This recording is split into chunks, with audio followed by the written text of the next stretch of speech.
Aaron Burr was a vice president, he shot and killed Alexander Hamilton. Hamilton was a founding father. This happened in a duel. It was a big deal. It changed things for both men and for the young country they helped build. This is the story of how it all happened. It's not a simple story. It's about politics, honor, and a lot of bad blood.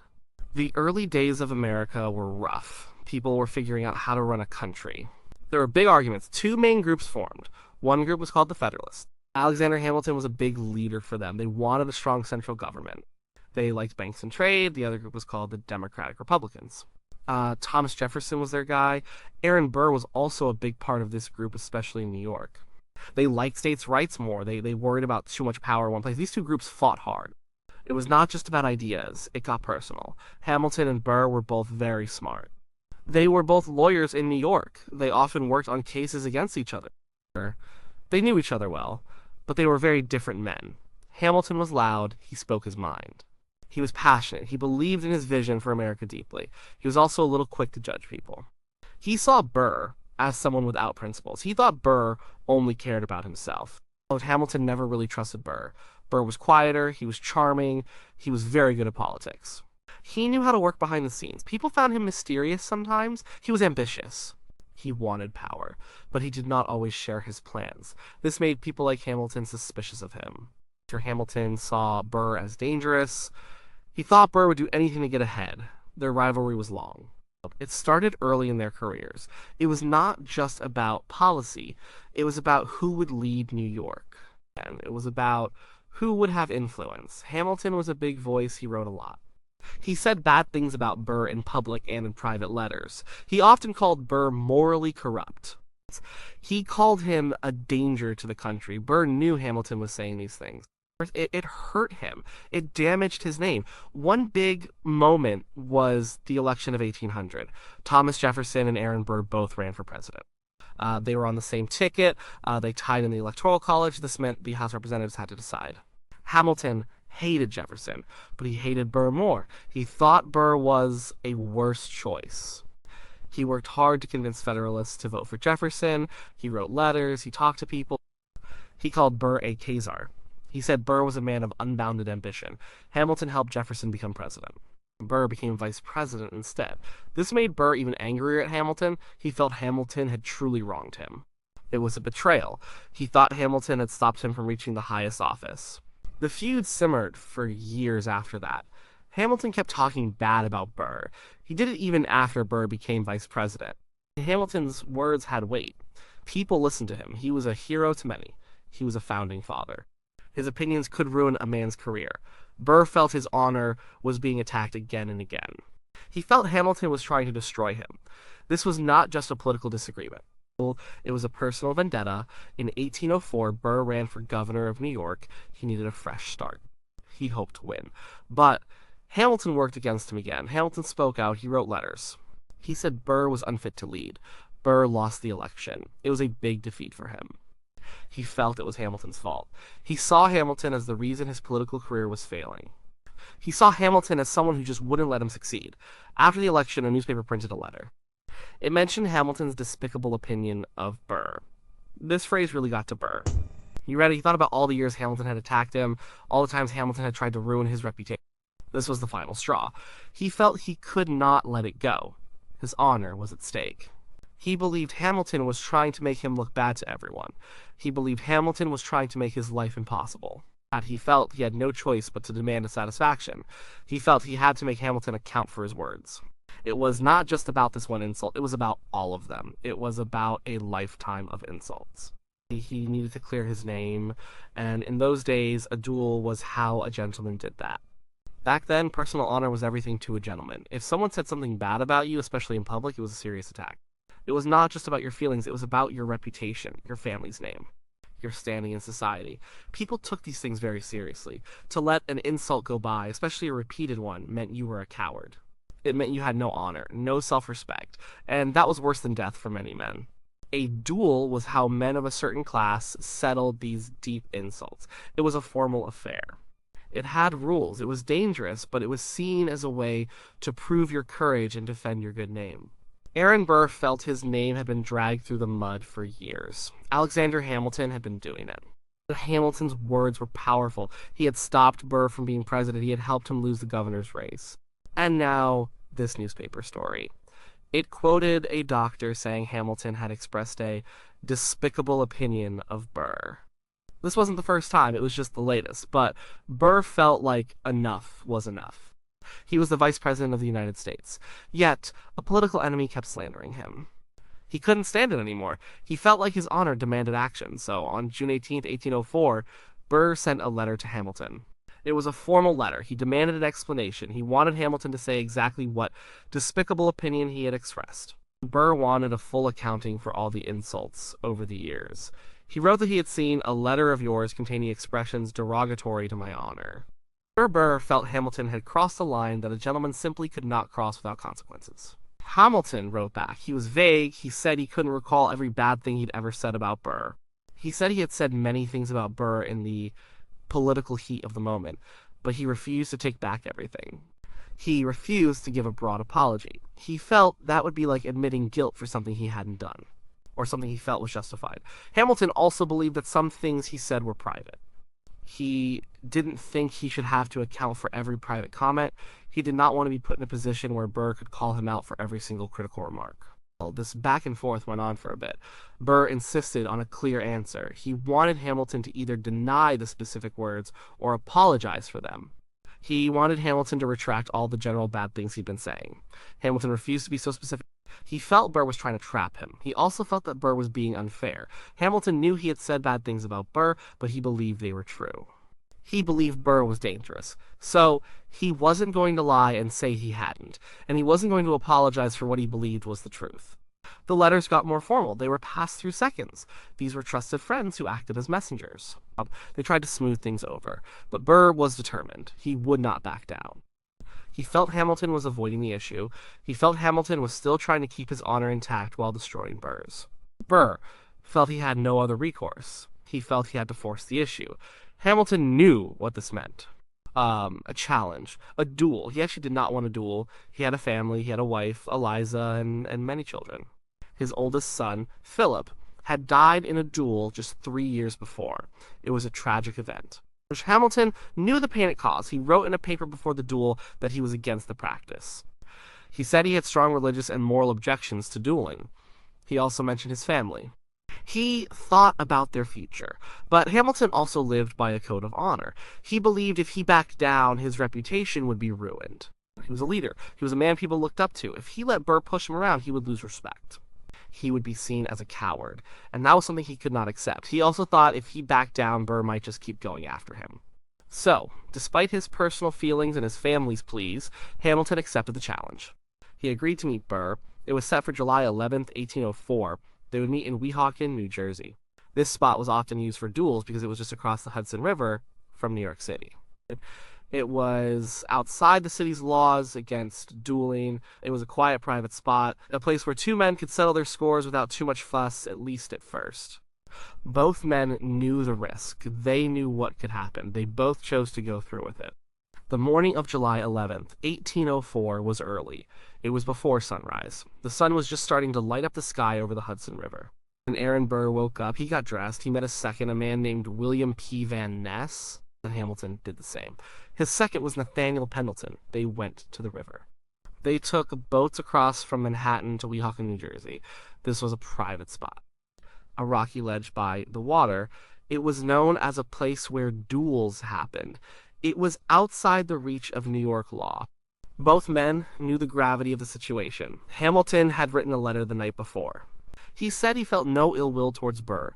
He said he would try to waste his shot. This meant he would fire his pistol away from Burr. He hoped this would satisfy Burr's honor without actually hurting him. It was a common practice in duels. It showed you were brave enough to show up, but you also didn't have to kill someone. But Hamilton didn't tell anyone this plan, not even a second. He wanted to be seen as serious. He didn't want to look like he was backing out. When they arrived, the seconds measured out the distance. 10 paces. This was about 20 feet. Not very far. They checked the pistols. They were old, heavy flintlock pistols. They belonged to Hamilton's brother-in-law. Some people later said they were the same pistols Hamilton's son had used in his duel. The two men stood facing each other. The seconds gave them instructions. They were to hold their pistols down. When the command was given, they could raise their pistols and fire. It was a tense moment. The air was still, only the sound of the river and the birds. Pendleton, Hamilton's second, gave the command. "Present," he said. This meant they could now raise their pistols. What happened next is a little fuzzy. Accounts differ. Some say Hamilton raised his pistol first. He fired. The shot went high. It hit a tree branch above Burr's head. Some believe this was Hamilton's attempt to last his shot, to show he was there but did not want to kill Burr. But Burr saw Hamilton raise his arm. He heard the shot. He then raised his own pistol. He aimed carefully. He fired. His shot hit Hamilton. It hit him in the lower abdomen just above his hip. Hamilton buckled. He fell to the ground. The pistol dropped from his hand. Burr looked shocked. He walked towards Hamilton a few steps. But his second, Van Ness, quickly pulled him away. "This is murder," he whispered to Burr. They knew the law in New York was against dueling. They needed to leave quickly. After Hamilton lay on the ground, he was bleeding. His second, Pendleton, rushed to him. They saw he was badly wounded. The bullet had done serious damage. It had shattered a rib. It had passed through his liver and diaphragm. It was clear this was not a light injury. They quickly got Hamilton back into the boat. They rowed him back to New York. His doctors were waiting. They took him to a friend's house. The news started to spread, slowly, quietly at first. But word travels fast. The vice president had shot a founding father. It was unbelievable. Burr and his second left Weehawken quickly. They were trying to avoid getting caught. Burr was the sitting vice president, but he had just participated in a duel. He had shot a very important person. He knew there would be trouble. He was right. Hamilton was in great pain. His wife, Eliza, rushed to his side. His children were there. The doctors tried their best, but the wound was too severe. There was not much they could do in those days. They knew he was going to die. Hamilton felt himself fading. He told people he had intended to fire high. He confirmed his plan to waste his shot. He said he had no intention of killing Burr. He just wanted to stand his ground, to prove his courage. He lingered for about 31 hours. It was a slow, painful end. His family was devastated. His friends were heartbroken. The country waited for news. Everyone knew who Hamilton was. Everyone knew what he meant to the country. And now he was dying because of a duel with the vice president. It was a national tragedy. On July 12, 1804, Alexander Hamilton died. He was only 47 years old. The duel, meant to resolve a personal feud, had ended in death. It left a huge hole in the young American government. And it changed Aaron Burr's life forever. The quiet, deadly morning at Weehawken marked a turning point for both men and for the nation. Alexander Hamilton's death shocked the nation. He was a true hero to many. He had fought in the Revolution. He had helped write the Constitution. He had set up the country's financial system. He was a founding father. People loved him. They mourned him deeply. His funeral was a huge event in New York City. Thousands of people came out. They lined the streets. They cried. They were angry. They blamed Aaron Burr. Burr, on the other hand, was instantly seen as a villain. He was the vice president. He had killed one of the country's most important men. People were outraged. They called him a murderer. This was not just a political disagreement anymore. This was a crime. The legal trouble for Burr started quickly. New York and New Jersey both had laws against dueling. This dueling was often considered murder. A grand jury in New York indicted Burr for murder. Another grand jury in New Jersey also indicted him. This meant there was enough evidence for a trial. Burr was a wanted man. He was still the vice president, but he had to flee. He went south. He stayed with friends in Georgia and South Carolina. He had to hide from the law. It was a strange situation. The country's second highest official was a fugitive. But Burr was smart. He was still vice president. He had connections. The political climate was also complicated. Dueling was still somewhat accepted among gentlemen, even if it was illegal. Many people secretly admired Burr for standing his ground. Others were horrified. Public opinion was very divided. Eventually, Burr returned to Washington, D.C. He still had duties as vice president. He even presided over the impeachment trial of a Supreme Court Justice, Samuel Chase. He did this with dignity and skill, surprising many. But his political career was effectively over. His reputation was ruined. He was a marked man. No one trusted him anymore. The Federalists hated him. Even many Republicans, his own party, turned away from him. They didn't want to be associated with a man who had killed Hamilton. The duel also had a big impact on the practice of dueling itself. Before Hamilton's death, dueling was common. It was a way for gentlemen to protect their honor. But Hamilton was such a beloved figure. His death made many people rethink the whole idea. It showed how deadly and wasteful it could be. People started to see it as barbaric. More states began to enforce anti-dueling laws. The social acceptance of dueling began to fade. It didn't disappear overnight, but Hamilton's death was a huge blow to its prestige. It made people realize the cost of this so-called code of honor. For Burr, the last few months of his vice presidency were tough. He finished his term in March 1805. He knew he had no future in politics. He was a man without a country, in a way. He had no party support, he had no public trust, he had killed one of the greatest men of his generation. He was alone. Burr had to figure out what to do next. He had always been ambitious. He still wanted to make his mark. But the duel had changed everything. It had closed off most paths for him in established American society. He would forever be known as the man who killed Alexander Hamilton. That act overshadowed everything else he had done and everything he might try to do.